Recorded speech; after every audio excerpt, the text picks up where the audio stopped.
സ്നേഹമുള്ളവരെ, പുതിയൊരു വീഡിയോയിലേക്ക് എല്ലാ പ്രിയപ്പെട്ടവർക്കും ഒരിക്കൽ കൂടി സ്വാഗതം. ഇന്ന് നമ്മൾ ചിന്തിക്കാൻ പോകുന്ന വിഷയം പ്രവചന പദ്ധതിയിൽ ജാതികളുടെ രക്ഷ എങ്ങനെയാണ്. അപ്പോൾ തന്നെ മാർമിക, അതായത് രഹസ്യ പദ്ധതിയിൽ ജാതികളുടെ രക്ഷ എങ്ങനെയാണ് എന്ന് പറഞ്ഞാൽ, പഴയ നിയമത്തിൽ പ്രവചന പദ്ധതിയുടെ അടിസ്ഥാനത്തിൽ സകല മാനവകുലത്തിനും അല്ലെങ്കിൽ ജാതികൾക്ക് ഒരു രക്ഷ ദൈവം പ്രദാനം ചെയ്തിട്ടുണ്ടായിരുന്നു.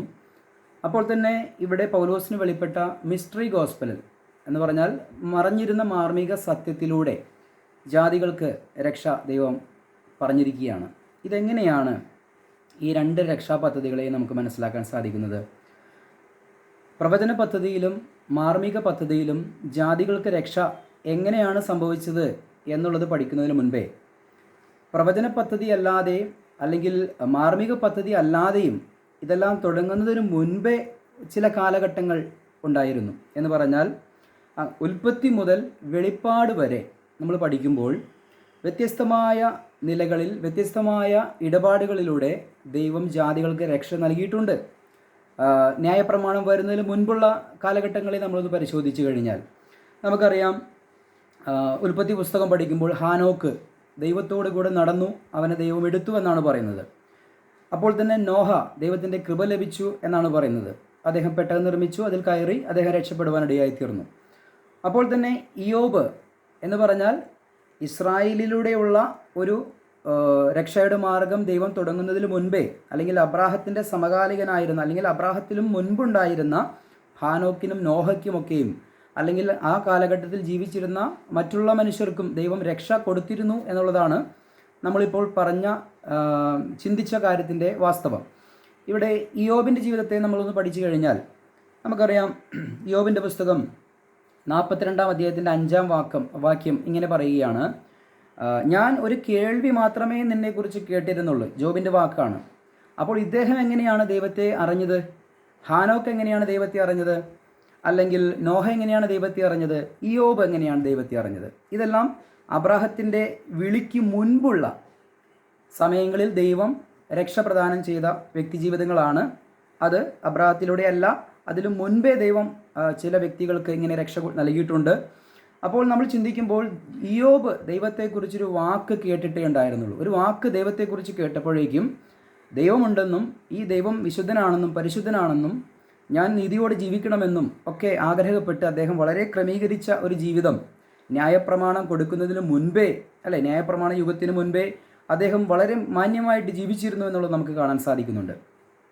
അതുപോലെ തന്നെ ഹാനോക്ക് ദൈവത്തോടു കൂടെ നടന്നു എന്നാണ് പറയുന്നത്. അപ്പോൾ ദൈവത്തോടു കൂടെ നടക്കാൻ ഒരു സാഹചര്യം ആ കാലഘട്ടത്തിൽ ദൈവം ഒരുക്കിയതുകൊണ്ടാണ് അദ്ദേഹം ദൈവത്തോടു കൂടെ നടന്നത്, അല്ലേ. നോഹ, ആ കാലഘട്ടത്തിൽ ദൈവം അദ്ദേഹത്തിന് കൃപ ദൈവം നൽകി. ആ കൃപയിലൂടെ അദ്ദേഹം ദൈവത്തിൻ്റെ വാക്ക് കേട്ടനുസരിച്ച് ഭയഭക്തി പൂണ്ട് അത് ചെയ്തു എന്നാണ് പറയുന്നത്. വിശ്വാസത്തോടൊപ്പം അവർ പ്രവൃത്തിയിലൂടെ അവരുടെ രക്ഷ കരസ്ഥമാക്കി എടുക്കുവാൻ ഇടയായിത്തീർന്നു.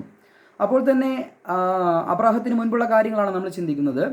അവിടെ ദുഷ്ടലോകത്തോടും ദൈവം ഇടപെടുന്നുണ്ട്.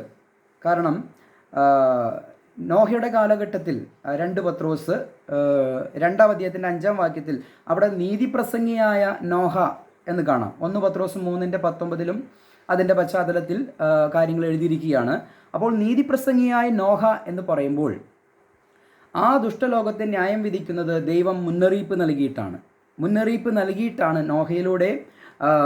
നീതിപ്രസംഗിയായ നോഹ എന്ന് പറയുമ്പോൾ അദ്ദേഹം പ്രസംഗിച്ചിട്ടാണ്, ആ ജനത്തോട് പ്രസംഗിച്ചിരുന്നു എന്നുള്ളത് നമുക്ക് കാണാൻ സാധിക്കുന്നുണ്ട്. തന്നെയുമല്ല, കൈൻ ഉൽപ്പത്തി പുസ്തകം 4-ാം വാക്യത്തിൽ നമുക്ക് പരിശോധിക്കുമ്പോൾ, നീ നന്മ ചെയ്യുന്നുവെങ്കിൽ പ്രസാദമുണ്ടാകിയില്ലയോ? ദൈവം ചോദിക്കുകയാണ് അവനോട്. അപ്പോൾ തിന്മ ചെയ്ത് ദുഷ്ടമാർഗത്തിൽ നടക്കുന്നവരോട് പോലും ദൈവം എന്ത് ചെയ്തിട്ടുണ്ട്? ഏതെങ്കിലും നിലയിൽ വ്യത്യസ്തമായ നിലപാടുകളിൽ ദൈവം അവരോട് ഇടപെട്ടിട്ടുണ്ട് എന്നുള്ളത് നമുക്ക് കാണാൻ സാധിക്കുന്നുണ്ട്, അല്ലേ. അപ്പോൾ ഈ കായൻ്റെ സമയത്ത് അവിടെ ന്യായപ്രമാണമില്ല, കൃപയുടെ സുവിശേഷമില്ല, ക്രിസ്തുവിൻ്റെ ക്രൂശോ അല്ലെങ്കിൽ അതിലൂടെ ഒഴുകിയ രക്തത്താലുള്ള വിടുതൽ, ഇതൊന്നും അവിടെ പ്രസംഗിക്കുന്നില്ല. കായിനോട് എന്താണ് പറയുന്നത്? നീ നന്മ ചെയ്താൽ, അല്ലേ, എങ്കിൽ നിനക്ക് നിന്നിൽ പ്രസാദമുണ്ടാവുകയില്ലേ, അല്ലേ. കായിനും ഹാബേലും യാഗം കഴിച്ചു. അത് ഹാബേലിൻ്റെ യാഗത്തിൽ ദൈവം പ്രസാദിച്ചു. പക്ഷേ അത് കണ്ടപ്പോൾ കായിന് ഒരു കണ്ണുകടി തുടങ്ങുകയാണ്. അവിടെ ദൈവം അവനോട് ഇടപെടുകയാണ്, നീ നന്നാവണം. അതാണ് ദൈവം ദുഷ്ടനോട് പോലും ദൈവം ഇടപെടുകയാണ്. അപ്പോൾ നമ്മളിപ്പോൾ ചിന്തിച്ചത് പോയിന്റ് നമ്പർ 1 എന്നുള്ളൊരു തലക്കെട്ട് കൊടുത്താൽ നമ്മളിപ്പോൾ ചിന്തിച്ചത് ഉൽപ്പത്തി മുതൽ വെളിപ്പാട് വരെ നമ്മൾ പഠിക്കുമ്പോൾ അബ്രാഹമിനെ വിളിച്ചു വേർതിരിക്കുന്നതിന് മുൻപേ ഉള്ള ആ ലോകത്തോട് ദൈവം വ്യത്യസ്ത നിലകളിൽ ഇടപെട്ടിട്ടുണ്ട്. ആ ഇടപാടുകളെ സ്വീകരിച്ചവർ രക്ഷയിലേക്ക് നയിക്കപ്പെട്ടിട്ടുണ്ട്, സ്വീകരിക്കാത്തവർ നിത്യനാശത്തിലേക്കും പോയിട്ടുണ്ട് എന്നുള്ളതാണ് നമുക്കിവിടെ കാണുവാൻ സാധിക്കുന്നത്. അപ്പോൾ തന്നെ ബാബേൽ ഗോപുരം നിർമ്മിച്ചപ്പോൾ അവിടെ ദൈവം മറ്റൊരു കാര്യം ചെയ്യുകയാണ്. സകല മനുഷ്യരുടെയും രക്ഷയാണ് ദൈവം ആഗ്രഹിക്കുന്നത്. അപ്പോൾ തന്നെ അബ്രാഹത്തിന് മുൻപുള്ള കാര്യങ്ങളെ ചിന്തിക്കുമ്പോൾ ഉൽപ്പത്തി പുസ്തകം 11-ാം അധ്യായത്തിൻ്റെ 8-9 വാക്യങ്ങൾ ഇങ്ങനെയാണ് വായിക്കുന്നത്. അങ്ങനെ യഹോവ അവരെ അവിടെ നിന്ന് ഭൂതലത്തിലെങ്ങും ചിഹ്നിച്ചു. അതിൻ്റെ 9-ാം വാക്യത്തിലേക്ക് വരുമ്പോൾ അവിടെ പറയുകയാണ്, യഹോവ അവരെ അവിടെ നിന്ന് ഭൂതലത്തിലെങ്ങും ചിഹ്നിച്ചു. 8-9 വാക്യങ്ങളിൽ പറയുന്ന ചില പദങ്ങൾ മാത്രമാണ് ഞാൻ എടുത്തിട്ടുള്ളത്. എന്ന് പറഞ്ഞാൽ അതിൻ്റെ സാരം എത്രമേ ഉള്ളൂ. ദൈവം അങ്ങനെ യഹോവ അവരെ അവിടെ നിന്ന് ഭൂതലത്തിലെങ്ങും ചിഹ്നിച്ചു.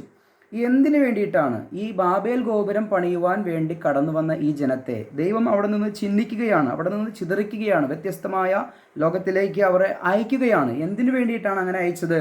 അതും ദൈവത്തിൻ്റെ ഒരു കരുതലിൻ്റെ ഭാഗമായിട്ടായിരുന്നു എന്നുള്ളതാണ് നമുക്ക് മനസ്സിലാക്കാൻ സാധിക്കുന്നത്. നമുക്കത് എങ്ങനെ മനസ്സിലാക്കാൻ സാധിക്കും? അപ്പസ്തോല പ്രവൃത്തി 17-ാം അധ്യായം നമുക്കൊന്ന് എടുക്കാം. അപ്പസ്തോല പ്രവൃത്തി 17-ാം അധ്യായത്തിൻ്റെ 26-ാം വാക്യത്തിലാണ് അതിനെക്കുറിച്ച് നമുക്ക് മനസ്സിലാക്കാൻ സാധിക്കുന്നത്. ഭൂതലത്തിലെങ്ങും കുടിയിരുപ്പാൻ അവൻ ഒരുവനിൽ നിന്ന് മനുഷ്യജാതിയെ ഒക്കെയും ഉളവാക്കി അവരുടെ നിവാസത്തിന് അതിരുകളും കാലങ്ങളും നിശ്ചയിച്ചു. 27-ാം വാക്യം, അവർ ദൈവത്തെ തപ്പി നോക്കി കണ്ടെത്തുമോ എന്ന് വെച്ച് അവനെ അന്വേഷിക്കേണ്ടതിന് തന്നെ അവൻ നമ്മിൽ ആർക്കും അകന്നിരിക്കുന്നില്ലതാനും. അപ്പോൾ ബാബേൽ ഗോപുരം പണിയുന്ന കാലത്ത് ഈ ജനത്തിൻ്റെ പ്രവൃത്തിയെ ദൈവം തകർത്ത് അവരെ ചിഹ്നിക്കുകയാണ്. അവിടെ എന്തിനു വേണ്ടി ചിഹ്നിച്ചു എന്നുള്ളത് അപ്പോസ്തല പ്രവൃത്തി 17-ന്റെ 26-27 വാക്യത്തിൽ നമുക്ക് കാണാൻ സാധിക്കുകയാണ്. എന്തിനാണ് അവരെ ചിതറിച്ചത്? അവർ ദൈവത്തെ തപ്പി നോക്കി കണ്ടെത്തുമോ എന്ന് വിചാരിച്ചിട്ടാണ്, അല്ലെങ്കിൽ ദൈവത്തെ അന്വേഷിച്ച് തപ്പി നോക്കി കണ്ടെത്തുവാൻ ഒരു മുഖാന്തരം ഉണ്ടാകാൻ വേണ്ടിയിട്ടാണ് അവരെ ബാബേൽ ഗോപുരം പണിയിൽ നിന്നും അവരെ ചിഹ്നിച്ച് ചിതറിച്ച് വ്യത്യസ്തമായ ഭൂപ്രദേശങ്ങൾ അവർക്ക് നൽകിയത് എന്ന് പറയുകയാണ്. ആവർത്തന പുസ്തകം 32-ന്റെ 8-ാം വാക്യം കൂടി വായിച്ചാൽ ഈ വാക്യത്തോട് കുറച്ചും കൂടി വിശാലമായ ചിന്താഗതിയിൽ ചിന്തിക്കുവാൻ കഴിയും. വ്യത്യസ്തമായ ഇസ്രായേലിന് ദൈവം ഭൂമി കൊടുക്കുമ്പോൾ തന്നെ ജാതികൾക്കും ദൈവം ഭൂമികളെ കൊടുക്കുന്നുണ്ട്. അപ്പോൾ എന്തിനാണത്? ദൈവത്തെ അന്വേഷിച്ച് കണ്ടെത്തുവാനുള്ള അവസരത്തിന് വേണ്ടി ദൈവം കാര്യങ്ങളെ ക്രമീകരിക്കുകയാണ്. അപ്പോൾ എല്ലാ കാലഘട്ടത്തിലും അങ്ങ് ഉൽപ്പത്തി മുതൽ നമ്മൾ പഠിക്കുമ്പോൾ അബ്രാഹത്തിൻ്റെ ആ വിളിക്ക് മുൻപുള്ള കാലഘട്ടങ്ങളിൽ ജീവിച്ചിരുന്ന മനുഷ്യരോട് വ്യത്യസ്തമായ നിലകളിൽ ദൈവം ഇടപെട്ടിട്ടുണ്ട്. നമ്മൾ ചിന്തിച്ചു, ഹനോക്ക്, നോഹ, ഇയോബ്, അപ്പോൾ തന്നെ കയീൻ, അല്ലേ, നോഹയുടെ കാലത്തുണ്ടായ ആ ദുഷ്ടജനത്തോട് ഇവരോടെല്ലാവരോടും ദൈവം ഇടപെടുകയാണ്. ബാബേൽ ഗോപുരം ഉണ്ടാക്കിയപ്പോൾ ആ ജനത്തോട് ഇവരോടെല്ലാവരോടും ദൈവം ഇടപെട്ട് വ്യത്യസ്തമായിട്ടുള്ള നിലകളിൽ ദൈവത്തെ തപ്പി നോക്കി കണ്ടെത്തുവാനുള്ള അവസരം കൊടുക്കുകയാണ്. ദൈവം ആരിൽ നിന്നും അകന്നിരിക്കുന്നില്ല എന്നാണ് അപ്പോസ്തല പ്രവൃത്തിയിലും പറയുന്നത്. അപ്പോൾ നമ്മൾ ഇപ്പോൾ ചിന്തിച്ചത് പോയിന്റ് നമ്പർ 1 ആണ്. ആ ഒരു പോയിന്റിൽ നമ്മൾ ചിന്തിച്ചത് സകല മനുഷ്യർക്കും അബ്രാഹത്തിൻ്റെ വിളിക്ക് മുൻപേ ദൈവം രക്ഷയ്ക്ക് വേണ്ടി മാർഗങ്ങൾ ഒരുക്കിയിട്ടുണ്ട് എന്നുള്ളതാണ് നമ്മളിപ്പോൾ ചിന്തിച്ചത്. ഇനി രണ്ടാമത്തെ കാര്യം, പോയിന്റ് നമ്പർ 2 നമുക്ക് ചിന്തിക്കാം. അതായത് ഇസ്രായേലിലൂടെ സകല ജാതികളിലേക്കും ഒരു രക്ഷയെക്കുറിച്ചാണ് ഇനി നമ്മൾ ചിന്തിക്കാൻ പോകുന്നത്, അല്ലേ. നമുക്കറിയാം, അബ്രാഹം ഉൽപ്പത്തി 22-ന്റെ 18, ഉൽപ്പത്തി 26-ന്റെ 5, ഉൽപ്പത്തി 28-ന്റെ 14 വാക്യം, ഈ 3 വാക്യത്തിലും അബ്രാഹത്തോട് ദൈവം പറയുന്ന അതേ കാര്യം തന്നെ ഇസ്ഹാക്കിനോടും യാക്കോബിനോടും പറയുന്നതായിട്ട് നമുക്ക് കാണാൻ സാധിക്കുന്നുണ്ട്. അതായത് അബ്രാഹത്തിന് പറയുകയാണ്, നിന്റെ സന്തതി മുഖാന്തരം ഭൂമിയിലെ സകല ജാതികളും അനുഗ്രഹിക്കപ്പെടും. അബ്രാഹത്തോട് പറയുകയാണ് ഉൽപ്പത്തി 22-ന്റെ 18. ഉൽപ്പത്തി 26-ന്റെ 5 അതേ കാര്യം തന്നെ ഇസ്ഹാക്കിനോട് ദൈവം പറയുകയാണ്. ഉൽപ്പത്തി 28-ന്റെ 14 വാക്യത്തിൽ ആ കാര്യം തന്നെ യാക്കോബിനോടും ദൈവം പറയുകയാണ്. അബ്രാഹത്തോടും ഇസ്ഹാക്കിനോടും യാക്കോബിനോടും ഈ 3 വാക്യങ്ങളിലൂടെ നിന്റെ സന്തതി മുഖാന്തരം ഭൂമിയിലെ സകല ജാതികളും അനുഗ്രഹിക്കപ്പെടും. അപ്പോൾ ഈ ഇസ്രായേലിനെ ദൈവം പ്രത്യേകമായിട്ട് തിരഞ്ഞെടുക്കുകയാണ്. എന്തിനാണ് തിരഞ്ഞെടുക്കുന്നത്? ആ ഇസ്രായേലിലൂടെ അവരിലൂടെ ഈ ലോകജനത്തിലേക്ക് ദൈവത്തെ സത്യദൈവത്തെ പഠിപ്പിക്കുക എന്നുള്ളൊരു ആവശ്യകതയോടുകൂടി അല്ലെങ്കിൽ ദൈവത്തിൻ്റെ ഉദ്ദേശത്തോടു കൂടി ഒരു പ്രത്യേക ജനത്തെ തിരഞ്ഞെടുക്കുകയാണ്. ഈ ജനത്തെ തിരഞ്ഞെടുക്കുന്നതിന് മുൻപേ ദൈവത്തെ അന്വേഷിച്ച് തപ്പി നോക്കി കണ്ടെത്തുവാൻ ദൈവം എന്താ ചെയ്തത്? ലോകത്തിലേക്ക് സകല മനുഷ്യരെയും ആ ബാബേൽ ഗോപുരം പണിതപ്പോൾ ചിതറിച്ച് ദൈവത്തെ തപ്പി നോക്കുവാൻ അവസരം കൊടുത്തു. എന്നാൽ ഇവിടെ അബ്രാഹാം എന്നൊരു മനുഷ്യനെ തിരഞ്ഞെടുത്ത് അവരിലൂടെ ഒരു ദൈവത്തെ സത്യദൈവത്തെ അവരെ പഠിപ്പിച്ച് അവരിലൂടെ മറ്റുള്ളവരിലേക്കും പഠിപ്പിക്കുവാൻ ദൈവം ആഗ്രഹിച്ചു. ശലോമോൻ്റെ കാലത്ത് ഷേബയിൽ നിന്നെല്ലാം രാജ്ഞി വന്ന് ഈ സത്യദൈവത്തെ തിരിച്ചറിഞ്ഞ് മനസ്സിലാക്കി അവർ മടങ്ങിപ്പോകുന്നത് നമ്മൾ കാണുന്നുണ്ട്. ഇതായിരുന്നു ദൈവത്തിൻ്റെ ഉദ്ദേശം, ഇസ്രായേലിലൂടെയുള്ള ദൈവത്തിൻ്റെ ഉദ്ദേശം അതായിരുന്നു. അപ്പോൾ തന്നെ ഇസ്രായേലിലൂടെ അനേകം ജാതികൾ ഈ ദൈവത്തെ അറിഞ്ഞതായി നമുക്ക് കാണാൻ സാധിക്കുന്നുണ്ട്. നമുക്കതെങ്ങനെ മനസ്സിലാക്കാൻ സാധിക്കും? പറയുന്ന വാക്യങ്ങൾ വളരെ ഒന്ന് ശ്രദ്ധിച്ചാൽ മതി. ഇങ്ങനെയാണ് പറയുന്നത്. നമുക്ക് ഉൽപ്പത്തി പുസ്തകം 39:9 മുതൽ 13 വാക്യങ്ങൾ വായിച്ചാൽ അവിടെ പാനപാത്രവാഹകനായിരുന്ന മനുഷ്യൻ യോസഫിലൂടെ ദൈവത്തെ മനസ്സിലാക്കുന്നുണ്ട്. അപ്പോൾ തന്നെ 39:23 വാക്യത്തിൽ കാരാഗ്രഹ പ്രമാണി, ജോസഫിൻ്റെ കാരാഗ്രഹത്തിലാക്കി ആ കാരാഗ്രഹ പ്രമാണി യോസഫിലൂടെ ഇവനിൽ ദൈവമുണ്ട്, ദൈവാത്മാവുണ്ട്, ഇവനെ ദൈവം നടത്തുന്നു എന്നുള്ളത് അദ്ദേഹം മനസ്സിലാക്കിയിട്ടുണ്ട്. അപ്പോൾ തന്നെ ഉൽപ്പത്തി പുസ്തകം 26:1 വാക്യത്തിൽ ഇങ്ങനെയാണ്, അതായത് ഫെലിസ്ത്യ രാജാവായ അബിമേലെക്ക് ഇസഹാക്കിലൂടെ ദൈവം അവനിലുണ്ട്, അവൻ്റെ കൂടെ ദൈവമുണ്ട് എന്നുള്ളത് മനസ്സിലാക്കിയിട്ടുണ്ട്. അപ്പോൾ തന്നെ പുറപ്പാട് 9:20 വാക്യം, അവിടെ ഫറവോയുടെ ഭൃത്യന്മാർ പറയുകയാണ്, കൽമഴയെക്കുറിച്ച് കേട്ടപ്പോൾ ദൈവത്തിൻ്റെ വാക്ക് കേട്ട് വിശ്വസിച്ച് ഭയപ്പെട്ട ഈ ഫറവോൻ്റെ ചില ഭൃത്യന്മാർ അവരുടെ കന്നുകാലികളെ അഴിച്ചു കൊണ്ടുവന്ന് അവരുടെ തൊഴുത്തിൽ കെട്ടി അവരെ രക്ഷിച്ചതായിട്ട് നമുക്ക് കാണുന്നുണ്ട്. അപ്പോൾ ഇവിടെയെല്ലാം ദൈവത്തെ കണ്ടെത്തി മനസ്സിലാക്കുവാൻ ഈ ഫറവോൻ്റെ കീഴിലുള്ള ഈ സൈന്യത്തിന് പോലും അല്ലെങ്കിൽ ഭൃത്യന്മാർക്ക് പോലും കഴിഞ്ഞിട്ടുണ്ട് എന്നുള്ളത് നമുക്ക് കാണാൻ സാധിക്കുന്നുണ്ട്. അപ്പോൾ തന്നെ പുറപ്പാട് പുസ്തകം 14:25 വാക്യം, അവിടെ ഫറവോൻ്റെ സൈന്യം ഇവിടെ ഇതാ ഇസ്രായേലിന് വേണ്ടി ദൈവം യഹോവ യുദ്ധം ചെയ്യുന്നുവെന്ന് അവരവിടെ പറയുകയാണ്. അപ്പോൾ ഇങ്ങനെ നിരന്തരമായ വ്യക്തികളിലൂടെ ഇസ്രായേലിലൂടെ അല്ലെങ്കിൽ ഇസ്രായേലിലെ മോശയിലൂടെ 10ഓളം മഹാമാരികളെ അയച്ചപ്പോഴൊക്കെയും ഈ സത്യദൈവത്തെ മനസ്സിലാക്കുവാൻ അവർക്ക് അവസരം കൊടുക്കുകയായിരുന്നു. അങ്ങനെ ചിലർ വിശ്വസിക്കുകയും ചെയ്തിട്ടുണ്ട്. ജാതികൾ അങ്ങനെ അവരോട് ചേർന്ന് വന്നിട്ടുണ്ട്. തന്നെയുമല്ല, പുറപ്പാട് പുസ്തകം 12:38 വാക്യം നമുക്കൊന്ന് വായിക്കാം. അവിടെ ഇസ്രായേലിൻ്റെ ദൈവം ഇവർക്ക് കൊടുത്ത വിടുതൽ കണ്ടുകൊണ്ട് അവരോടുകൂടെ ഒരു സമ്മിശ്ര ജാതി പുറപ്പെടുന്നതായിട്ട് നമുക്ക് കാണാൻ സാധിക്കുന്നുണ്ട്. പുറപ്പാട് പുസ്തകം 12:38 വാക്യത്തിലാണത് പറഞ്ഞിരിക്കുന്നത്. നമുക്കൊന്ന് വായിക്കാം. വലിയൊരു സമ്മിശ്ര പുരുഷാരവും ആടുകളും കന്നുകാലികളുമായി അനവധി മൃഗങ്ങളും അവരോടുകൂടെ പോന്നു. കണ്ടോ, ഇവിടെ എന്താണ് പറഞ്ഞിരിക്കുന്നത്? വലിയൊരു സമ്മിശ്ര പുരുഷാരം എന്ന് വെച്ചാൽ ഇസ്രായേൽ അല്ലാത്ത ഈ ഈജിപ്തിൽ നടത്തിയ അത്ഭുതങ്ങൾ അടയാളങ്ങൾ കണ്ടപ്പോൾ ഈ ഫറവോൻ്റെ സൈന്യത്തെ തോൽപ്പിച്ച് ജയോത്സവമായി കൊണ്ടുപോകുന്ന ഈ കാഴ്ച കണ്ടപ്പോൾ ഒരു സമ്മിശ്ര സമൂഹം ഇസ്രായേലിനോട് കൂടെ ചേരുകയാണ്. കാരണം ഇവരുടെ ഇടയിലാണ് സത്യദൈവം ഉള്ളത് എന്ന് ജാതീയ ലോകം തിരിച്ചറിയുകയാണ്. ആ സമയത്തൊന്നും ന്യായപ്രമാണമില്ല, ക്രൂശിൻ്റെ വചനമില്ല, ഇതൊന്നുമില്ല, അല്ലെങ്കിൽ മഹാപീഠാകാല സുവിശേഷമൊന്നും അവരോട് പറഞ്ഞിട്ടില്ല. ഇവിടെ രക്ഷിക്കപ്പെടുവാൻ ഇസ്രായേലിലൂടെയാണ്, നിന്നിലൂടെ നിൻ്റെ സന്തതിയിലൂടെ സകല ജാതികളും അനുഗ്രഹിക്കപ്പെടുമെന്നുള്ള ആ പ്രവചനങ്ങളെ നിവർത്തിച്ചുകൊണ്ടാണ് കാര്യങ്ങൾ മുന്നോട്ട് പോകുന്നത്. അപ്പോൾ തന്നെ സംഖ്യാപുസ്തകം 11:4 വാക്യം, അവരുടെ ഇടയിലുള്ള സമ്മിശ്ര ജാതികൾ പിറുപിറുപ്പ് തുടങ്ങിയെന്ന് കാണുന്നുണ്ട്. അപ്പോൾ ഈ സമ്മിശ്ര ജാതികളും അവരോട് കൂടെ ഇറങ്ങിത്തിരിച്ചു. ഈ ദൈവത്തെ കണ്ടിട്ടാണ് അവർ ഇറങ്ങിത്തിരിച്ചത്, വിശ്വസിച്ചിട്ടാണ് ഇറങ്ങിത്തിരിച്ചത്, അല്ലേ? അപ്പോൾ അവർക്കും അങ്ങനെ ഒരു അനുഗ്രഹം ദൈവം കൊടുത്തിരുന്നു. പക്ഷെ ചിലരത് നഷ്ടപ്പെടുത്തി, ചിലരത് പ്രയോജനപ്പെടുത്തി എന്ന് നമുക്ക് കാണാൻ സാധിക്കുന്നുണ്ട്. ഇനി പറയാൻ പോകുന്ന കാര്യം നമുക്കറിയാം. യോശുവയുടെ പുസ്തകം 2-ാം അധ്യായത്തിൻ്റെ 11 വാക്യം, റാഹാബിനെ കുറിച്ച് നമുക്കൊന്ന് ശ്രദ്ധിച്ചാൽ, ഇതാ ഇസ്രായേൽ ജനം, അല്ലേ, കാള പുല്ല് തിന്നുന്നത് പോലെ എല്ലാം തിന്ന് ഒഴുക്കി ചവിട്ടിക്കൂട്ടി വരുന്ന ഒരു ഇസ്രായേൽ ജനത്തെ കണ്ടുകൊണ്ട് അവരവിടെ ഭയപ്പെട്ടിരിക്കുകയാണ്. അപ്പോൾ ആ പട്ടണത്തിൽ താമസിച്ചിരുന്ന റാഹാബ് എന്ന് പറയുന്ന സ്ത്രീ ആ രണ്ടുപേരോട്, ആ ഒറ്റ നോക്കാൻ വന്ന മനുഷ്യരോട് പറയുകയാണ്, നിങ്ങളുടെ ദൈവമാണ് വാസ്തവത്തിൽ സത്യദൈവം, ഞാനത് വിശ്വസിക്കുന്നു, ഞാനത് അറിയുന്നു, അതുകൊണ്ട് എന്നെ നിങ്ങൾ ഓർക്കണം, നിങ്ങളെ ഞാൻ രക്ഷിച്ചതുകൊണ്ട് നിങ്ങൾ എന്നെ ഓർക്കണം എന്നൊക്കെ പറയുന്നുണ്ട്. അപ്പോൾ ഈ സത്യദൈവമാണ്, ഈ യഹോവയായ ദൈവമാണ് സത്യദൈവമെന്ന് റാഹാബ് എന്ന് പറയുന്ന ഒരു വേശ്യാസ്ത്രീ ആണെങ്കിൽ പോലും അവൾക്കത് കാര്യം പിടികിട്ടുകയാണ്. അവളെ ഈ ദൈവത്തെ മനസ്സിലാക്കുകയാണ്. കണ്ടോ, ദൈവത്തെ മനസ്സിലാക്കുകയാണ്. അപ്പോൾ തന്നെ റൂത്തിനെ നമ്മൾ പഠിക്കുമ്പോൾ 1-ാം അധ്യായം, റൂത്ത് 1:16, മോവാബ്യ സ്ത്രീയായിട്ടുള്ള റൂത്താണ്. അവിടെ നവോമിയിലൂടെ, അല്ലേ, അമ്മായിയമ്മയായ നവോമിയിലൂടെ തൻ്റെ ഇസ്രായേലിനെ കുറിച്ചും ഇസ്രായേലിൻ്റെ ദൈവത്തെക്കുറിച്ചും ഇസ്രായേലിൻ്റെ ദൈവം നടത്തിയ വിധങ്ങളെക്കുറിച്ചൊക്കെയും പറഞ്ഞ് കേട്ടപ്പോൾ, ഈ സുവിശേഷം കേട്ടപ്പോൾ, ദൈവത്തെക്കുറിച്ച് കേട്ടപ്പോൾ ഈ റൂത്ത് പറയുകയാണ്, അമ്മയുടെ ജനം എൻ്റെ ജനം, അമ്മയുടെ ദൈവം എൻ്റെ ദൈവം, മനസ്സിലായോ? അമ്മ മരിച്ചടക്കുന്നിടത്ത് ഞാനും മരിച്ചടക്കപ്പെടും എന്ന് പറഞ്ഞ ആ വിശ്വാസത്താൽ ആ റൂത്ത് ഇറങ്ങിത്തിരിക്കുകയാണ്. ഇവിടെ ഈ റാഹാബും റൂത്തും ഒക്കെയും പിന്നീട് ക്രിസ്തുവിൻ്റെ വംശാവലിയിൽ സ്ഥാനം പിടിക്കുവാൻ ഇടയായിത്തീർന്നു. ഇവർക്ക് എങ്ങനെ ഈ ഭാഗ്യം കിട്ടി? ഈ സത്യദൈവത്തെ മനസ്സിലാക്കുവാനുള്ള മുഖാന്തരങ്ങൾ ഏതൊരു കാലഘട്ടത്തിലും ദൈവം കൊടുത്തിട്ടുണ്ട്. ചിലരതിനെ തിരസ്കരിച്ചു, അല്ലേ?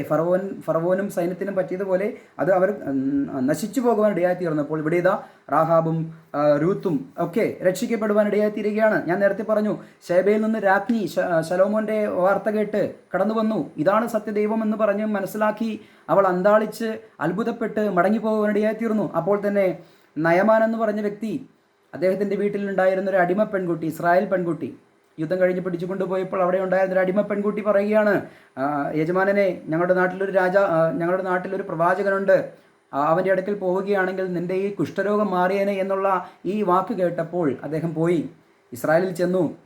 അങ്ങനെ നയമാൻ രോഗസൗഖ്യമുള്ളവനായി മടങ്ങി വന്നു. ഈ ദൈവമാണ് സത്യദൈവം എന്ന് പറഞ്ഞ് അവൻ ചില കഴുത ചുമട് മണ്ണെടുത്തുകൊണ്ട് അവൻ യാഗപീഠം പണിയുവാനായിട്ട് സ്വന്തം നാട്ടിലേക്ക് അവിടെ നിന്നും മണ്ണെടുത്തുകൊണ്ട് പോയി എന്നാണ് പറയുന്നത്.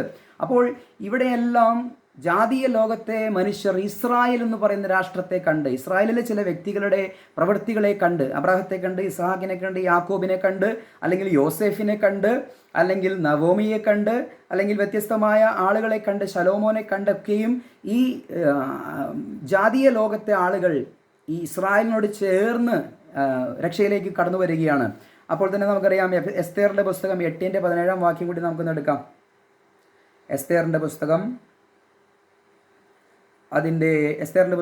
8-ാം അധ്യായത്തിൻ്റെ 17 വാക്യം ഇവിടെ പറയുകയാണ്, രാജാവിൻ്റെ കൽപ്പനയും തീർപ്പും ചെന്നെത്തിയ സകല സംസ്ഥാനങ്ങളിലും പട്ടണങ്ങളിലും യഹൂദന്മാർക്ക് ആനന്ദവും സന്തോഷവും വിരുന്നും ഉത്സവവും ഉണ്ടായി.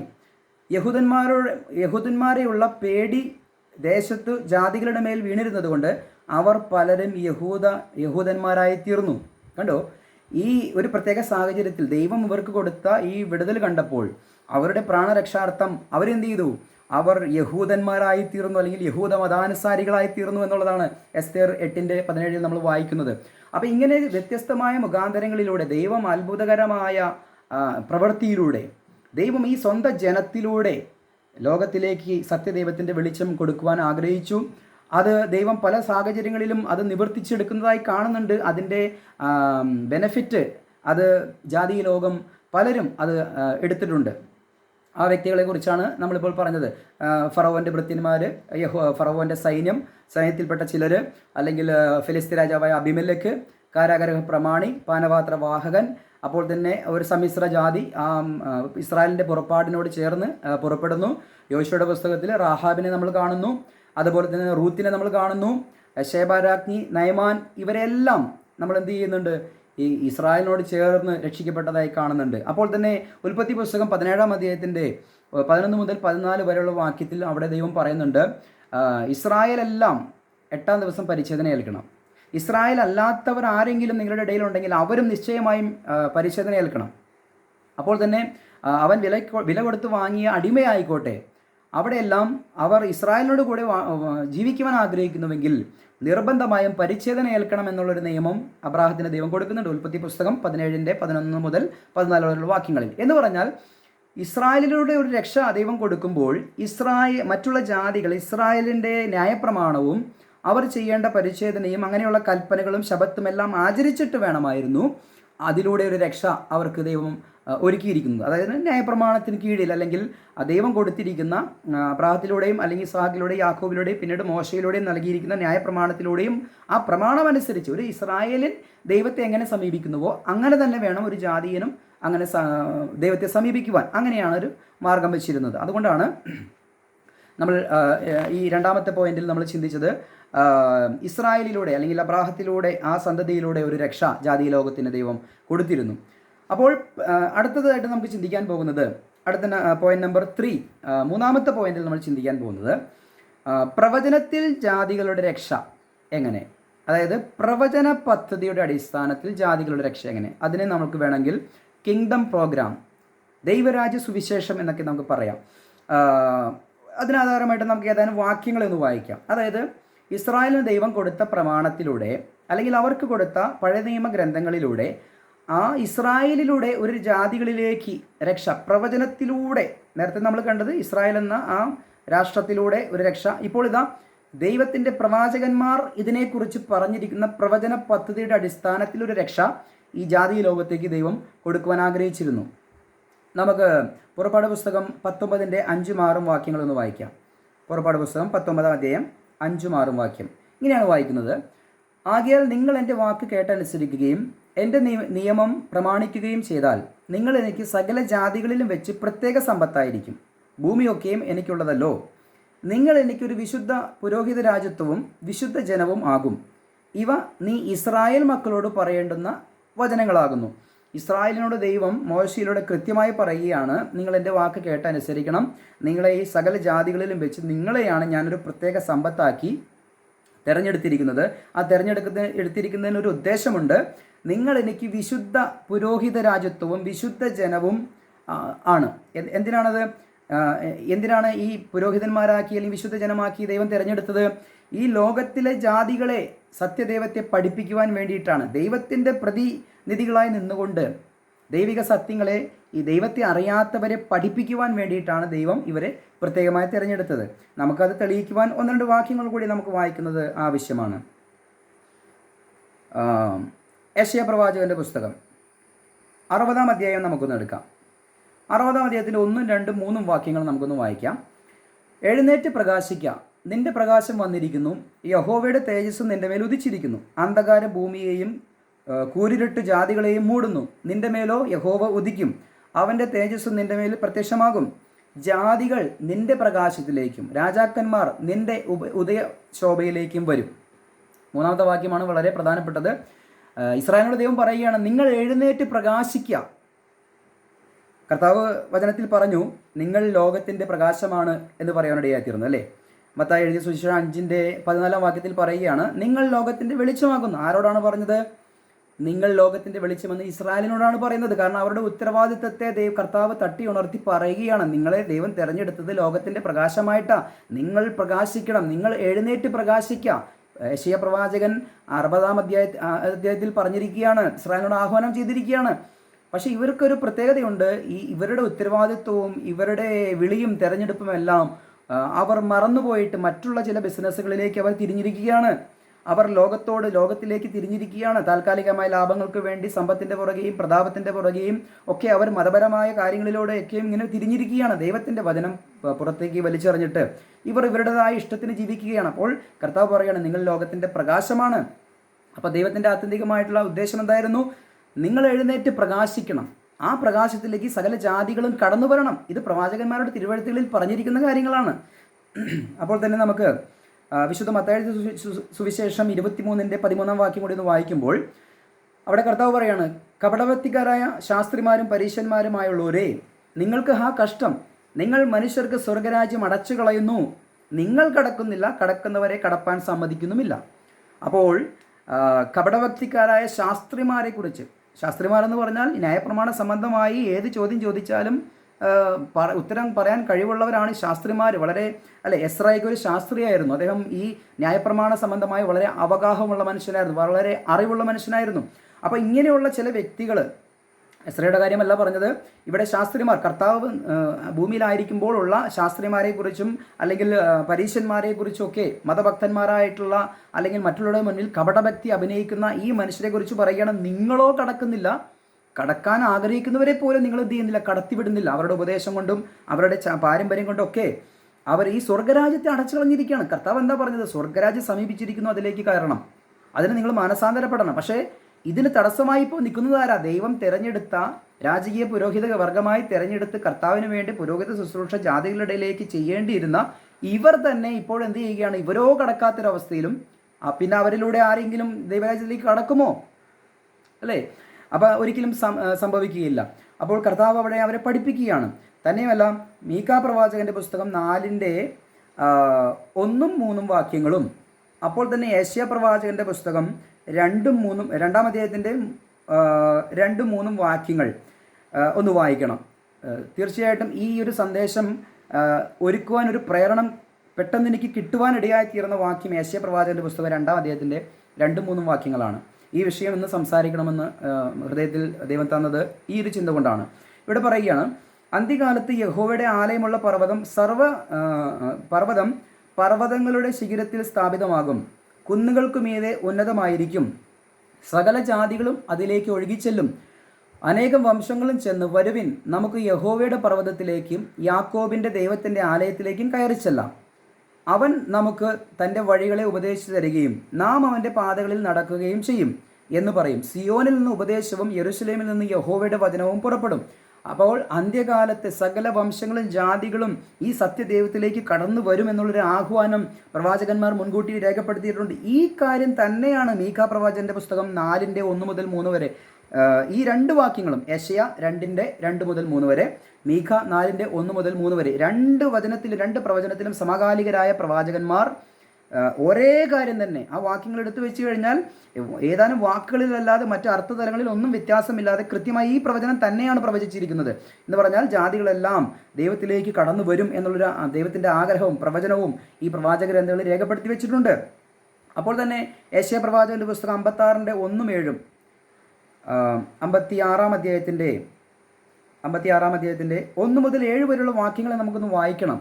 അവിടെ വളരെ അനുഗ്രഹീയമായിട്ടുള്ള ഈ ജാതികൾ രക്ഷയിലേക്ക് കടന്നു വരുന്നതിനെക്കുറിച്ചുള്ള ദൈവത്തിൻ്റെ ആഗ്രഹത്തെക്കുറിച്ച് പ്രവാചക ഗ്രന്ഥങ്ങളിൽ രേഖപ്പെടുത്തി വെച്ചിരിക്കുകയാണ്. എന്താണത്?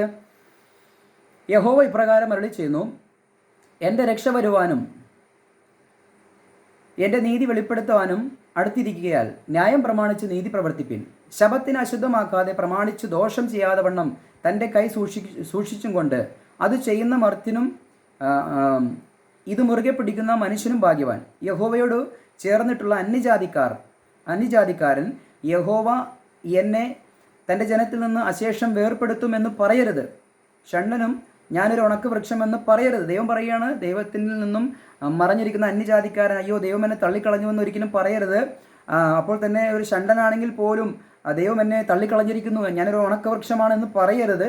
കാരണം എന്താണ്? എൻ്റെ ശബത്ത് ആചരിക്കുകയും എനിക്ക് ഇഷ്ടമുള്ളത് തിരഞ്ഞെടുക്കുകയും എൻ്റെ നിയമം പ്രമാണിക്കുകയും ചെയ്യുന്ന ഷണ്ടന്മാരോട് യഹോവയായി ഞാൻ ഇപ്രകാരം പറയുന്നു, ഞാൻ അവർക്ക് എൻ്റെ ആലയത്തിലും എൻ്റെ മതിലിനകങ്ങളിലും പുത്രീപുത്രന്മാരെക്കാൾ വിശേഷമായൊരു ജ്ഞാപകവും നാമവും കൊടുക്കും. അപ്പോൾ തൻ്റെ ഇസ്രായേൽ ജനത്തെക്കാളും അനുഗ്രഹമായിട്ടുള്ളൊരു പദവിയിലേക്ക് ദൈവം ആരെ കൊണ്ടുവരും? ഒരു ഷണ്ടനായിക്കോട്ടെ. അവൻ ദൈവത്തെ അറിഞ്ഞ് തിരിച്ചു വന്നാൽ നമുക്കറിയാം, എത്യോപ്യക്കാരൻ ഷണ്ടൻ്റെ കാര്യങ്ങളൊക്കെ നമുക്കറിയാം.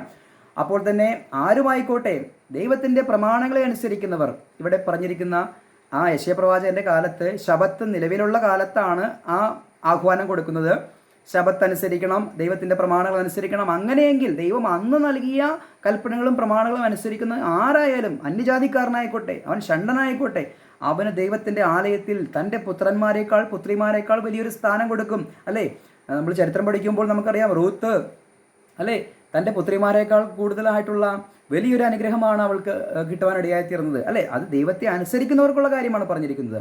6-ാം വാക്യം, യഹോവയെ സേവിച്ച് അവൻ്റെ നാമത്തെ സ്നേഹിച്ച് അവൻ്റെ ദാസന്മാരായിരിക്കേണ്ടതിന് യഹോവയോട് ചേർന്ന് വരുന്ന അന്യജാതിക്കാരെ ശബത്തിനെ അശുദ്ധമാക്കാതെ ആചരിക്കുകയും എൻ്റെ നിയമം പ്രമാണിച്ച് നടക്കുകയും ചെയ്യുന്നവരെ ഒക്കെയും തന്നെ.